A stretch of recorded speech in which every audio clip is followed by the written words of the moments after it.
Welcome to Ninja Football Addict. This is the preview of the week 2 of the Premier League, and these are the 5 things we learned from this week 2. If this is your first time of seeing this channel, please subscribe, like, and on the notification button. The number 1 thing we learned is Arsenal are ready, bro. They gave a 5-star performance this week against Leeds United. I know you're going to tell me that it's just a relegation team. Bro, this Leeds United, when they handle everything, they show everything pepper. This same Leeds United can still play Man U now, they will play draw. You understand what I mean? So sometimes we have to give respect to who deserve it. And I think Arsenal, as it stands now, deserve respect. And I think Arteta is on the right track, to be candid. After their performance against Manchester United, you'll be like, oh, this is going to be a very difficult season for them because of the way they performed. They did not perform well. Yeah, they won that game. I said it last week that, you know what? You don't have to play well to win a game if you want to become a champion. And I think that's what Arsenal did, yo. Against Leeds United, they show dominance. They show total dominance, total completion, total exhalation, destruction, and whatever you can call it, bro. They destroyed Leeds United. They humbled Leeds United. They let them know that welcome to the Premier League. And when you're playing against Arsenal, we are going to gun you down. Now, there are 2 takes I'm going to take from that Arsenal game. Number 1 is the idea that Arteta does not behave like Amorim. Bro, Arteta bought a striker and they start using him. Do you get what I'm saying? He played against Leeds United and he scored 2 goals. Now his confidence is what? Up. That is what you do. You understand? Unfortunately, Saka got injured. But Saka got injured. I think other guys injured too. But this is the beauty of having a squad depth. You understand? Like that day they brought in Max Doman. Amazing youngster. I can't believe that boy is even 15, 16 years old, bro. They brought in Nwaneri. He was absolutely outstanding. You get it? That is the beauty of having this a squad depth. And again, now they have Eze. Do you understand? Eze coming in next week now, he's going to take the space of probably Saka. The beauty of Eze is the idea that he can play from the middle of the park, he can play from both sides, bro. Eze is such a superstar. I've never seen someone so happy to the fans the way I saw Eze that day. He was over the moon, bro.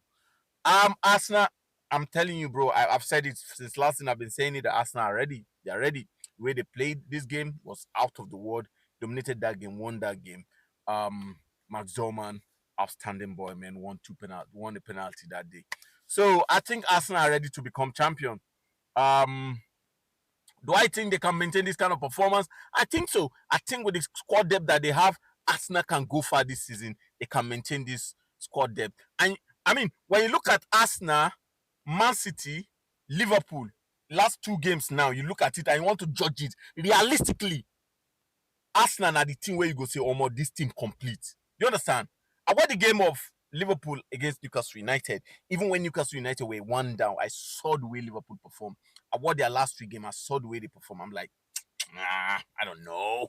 But Arsenal are a complete team, and I think they're going to go far this season. My number 2 is Amorim. Bro, Amorim. You have to act fast. I don't know. You have to start getting results. That is what makes a manager. See, there are 2 things I want to take from Amorim. I want to talk about Amorim. Number 1 is the idea of him signing a striker and not using that striker. Number 2 is thinking that Bruno Fernandes has to be playing 90 minutes at all time. No. See, this Bruno Fernandes is my favorite player. Get it, Manchester United fans. He is my favorite player. But this is it. When he's not performing, remove him. There's nobody that should be indispensable in Manchester United. On that day against Fulham, he wasn't in the game. When it was 70 minutes, remove him and bring in Kobe Mino. That's what I'm saying. I'm not saying Kobe Mino should be starting ahead of Bruno Fernandes. No. But if they're fighting for that space, as soon as he's not performing, bring in Kobe Mino. That is the idea. Do you understand? And if somebody want to go far, this is it. You need to start starting Sesko. You can't sign Sesko and you are not starting him. Who go? Ekiteke is scoring goals. Gyokeres is scoring goals, bro. All the strikers that they sign into the Premier League, boy, they are scoring goals. They are starting. Ruben Amorim, you have to start Sesko. You understand? Tango, we're having a Carabao Cup on Wednesday. Start him. Let him start feeling it. You understand? That's number one. Number two, Amorim need to make sure that I don't like the fact that Amad Diallo is playing right back or left back, whatever. I don't like it. If you are benching him, bench him. Let him come second half. Even if not 20 minutes, 30 minutes in one play up. I don't like the fact that you are turning and attacking. In fact, Amad Diallo is the most attacking-minded Manchester United player presently. There's no player that has more attacking prosperity than Amad Diallo. So it doesn't make sense when you are playing him off his position. That's just the fact. So don't start him. I don't have a problem if Mbemo is starting ahead of him, But second half, 30 minutes, 20 minutes, bring him in. He's going to make a lot of changes. Let them prove themselves. That's what I'm just telling Amorim. That's what I'm telling Amorim. Do you understand? Stop starting or bringing in Dalot. Dalot should be leaving. Dalot should not be playing for Manchester United. That's just the fact. You get it? On that game, the positive that I take from that Fulham game is the idea that Kunha was excellent, Mbeumo played well, Euro is stunning. Euro to me reminds me, every time Euro defends, it reminds me of the young Rio Ferdinand. I'm telling you, he is the most consistent defender in that our defense line. The light too is outstanding. Do you get it? See, our defense is kind of compact when you look at it. You understand? That goal came that day, it came anyhow, you understand? Amorim need to act. He needs to start making the right substitution. He needs to start using the right formation. Otherwise, very soon, fans are going to get tired of him. And he's going to lose his job. That's just the fact, bro. No matter how we love you, at the end of the day, if you're not getting the job, if you're not getting the results, I saw the start, bro. It's appalling. He only won 7 games.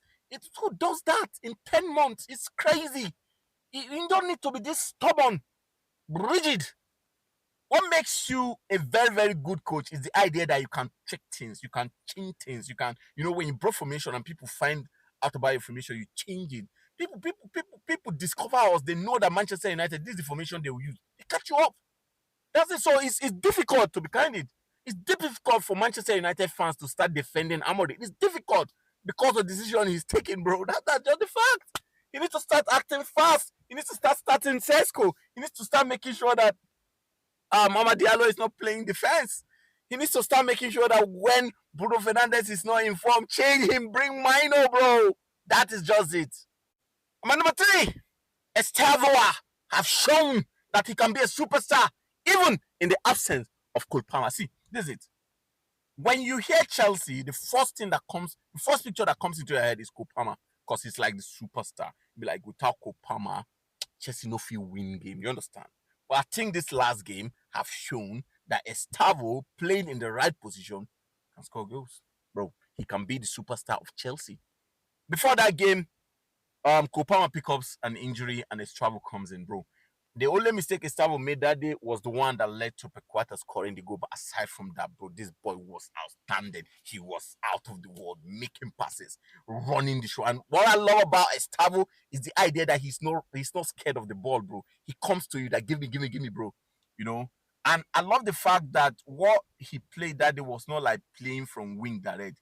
He was playing from inside. You understand? He was choking from inside, and it makes sense very well. Pedro was on the score sheet. Bro, I think Chelsea gave a semi 5-star performance that day, and Chelsea are going to go far. I've said it, man. I've said it that absolutely very, very sure that top four is sure for them. You understand?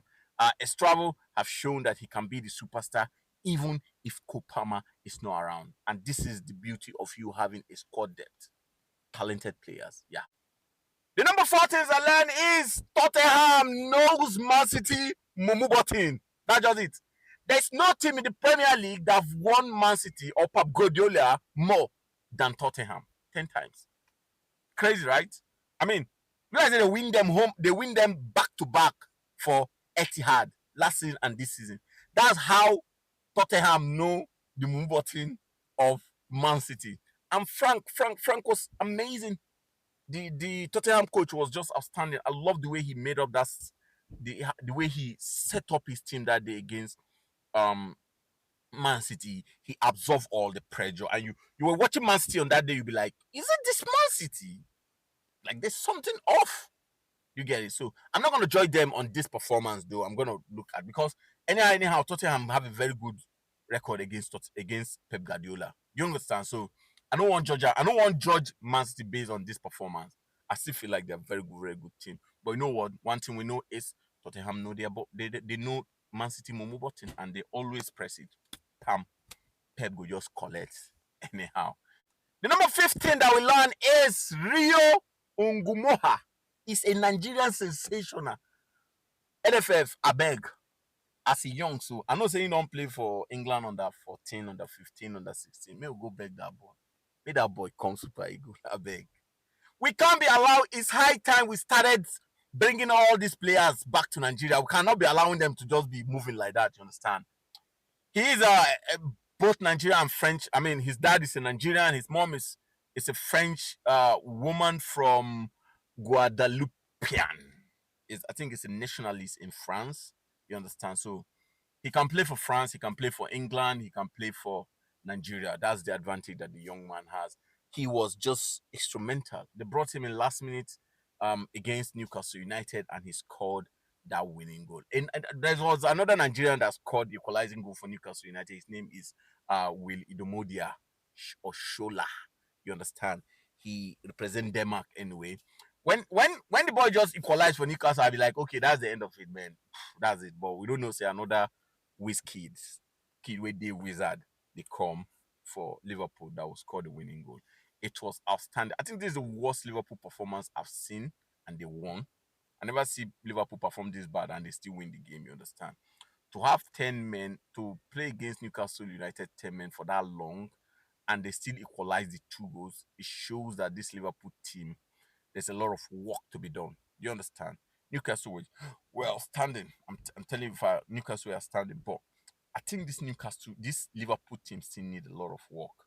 Otherwise, if Newcastle not supposed to collect red card and still perform and still give that kind of performance they give. I know they were at home, you understand, but that performance was just out of the world and crazy and crazy. That's it, bro. These are the 5 things that we learn. What do you learn about the week 2 of the Premier League? Just let me know. Just let me know if I'm missing anything. Please subscribe, like, and on the notification button. Thank you and God bless.